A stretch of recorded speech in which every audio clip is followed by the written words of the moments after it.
High বন্ধুরা, আবারও চলে এলাম শ্রাবণ মাসে। তো অনেক রিকোয়েস্ট এসেছিল, ভোলে বাবাকে নিয়ে গান লেখো দাদা, গান করো। তো একটা গান লিখেছি, আজকে টাইম পেলাম তোমাদেরকে শোনাবো। তা চলো শুরু করি আজকে এই পর্ব। আমার ভোলে বাবা, ও আমার ভোলে বাবা, শ্রাবণ মাসে জল ঢেললে তবেই ঠান্ডা থাকে। ও আমার ভোলে বাবা, শ্রাবণ মাসে জল ঢেললে তবেই ঠান্ডা থাকে। ও বাবা, তোর এই এত গরম আসে কোথা থেকে? ও আসে কোথা থেকে? হুম হুম হুম ভোলা, হুম হুম হুম ভোলা। বাবার ওই ভক্ত দেখো চলেছে কত শত শ্যাওড়া ফুলির ঘাটে। ও শ্যাওড়া ফুলির ঘাটে চলেছে কত নারী, পড়েছে সবুজ চুড়ি। চলেছে কত নারী, পড়েছে সবুজ চুড়ি। জানে না তার মাহাত্ম,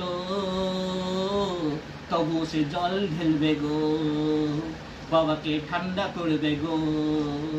তবু সে জল ঢেলবে গো, বাবাকে ঠান্ডা করবে গো। হুম হুম হুম ভোলা, হুম হুম হুম ভোলা। বাবার ওই ভক্ত দেখো চিড়িমের দম দিয়ে উঠে বলে তারকেশ্বর চলো, বাবাকে ঠান্ডা করবো গো,